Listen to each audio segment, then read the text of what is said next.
Ask my instructor 3.7.43. Determine the slope of the following curve at the given point. Implicit differentiation is a use of the chain rule that is quite helpful in finding dy dx when you cannot or do not want to solve for y. Before we get started on this problem, let me give you a tip regarding implicit differentiation. You probably already know this, but I just want to make sure that we're on the same page. When the variable of differentiation matches the variable of the function, you do not need the chain rule. However, when the variable of differentiation does not match the variable of the function, you do need the chain rule. So when I take the derivative using implicit differentiation, I just always keep in mind my variable of differentiation and the variable of the function, and that's what keeps me out of trouble. Alright, so let's go back to the problem. This 5 is unnecessarily complicating the problem. So I'm going to divide both sides by 5. After I do that, I have a simpler problem to work on. Now I'm ready to take the derivative with respect to x, and before I do that, I take note of the fact that my very first term will require the product rule. So I use the product rule on my first term, and then everybody else is fairly straightforward. The next thing that I do is I make that observation that I told you about. I observe where do the variables match and where do they not match. And that'll help me when I go to take the derivative. When the variables match, I don't need the chain rule. When the variables don't match, I do need the chain rule. The next thing I'm going to do is I'm going to collect all terms with dy dx on the left-hand side. Well, all the dy dx's are already on the left-hand side, so that's fairly easy. Everything else has to go over to the right-hand side, and that I do need to do.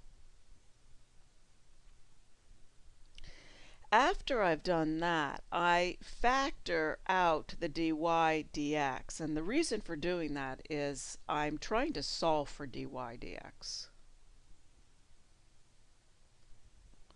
So I factor out dy dx, and then right in front of the dy dx, I want to get rid of that. I basically want to divide both sides by that rather ugly piece.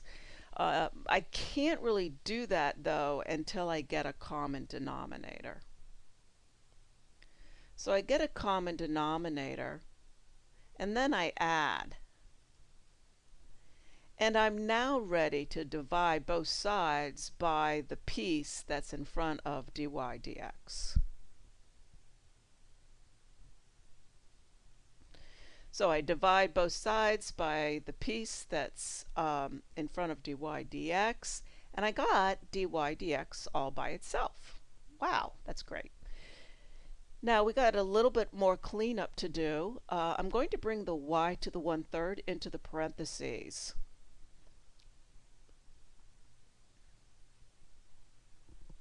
And when I do that, y to the 1/3 times y to the 2/3 is just y. And I'm ready to evaluate.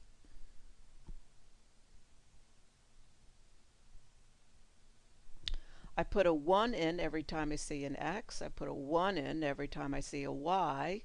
Do the arithmetic, and I get -3/4. So given this function defined implicitly, the derivative is this, and the slope of the function at the point 1, 1 equals -3/4.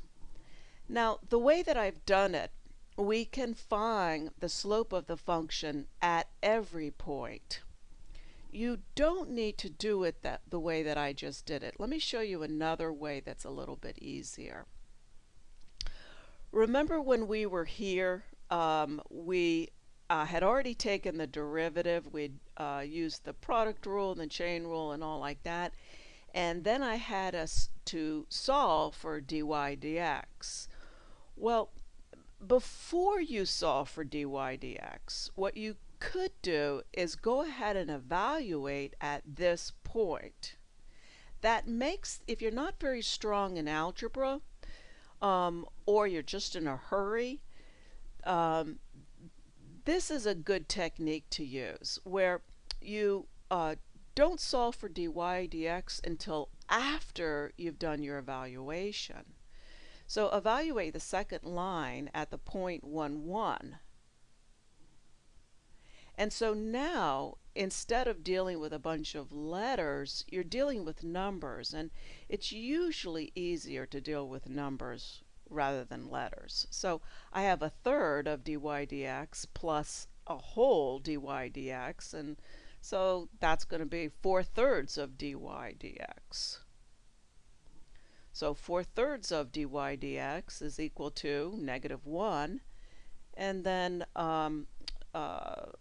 multiply both sides by 3/4, and I get the same answer. Now, this is doing it this way is very specific to the problem, but it makes the problem a lot easier. So either way is fine for me when you go to take a test or when you go to do your homework. All right, let me know if you have any questions.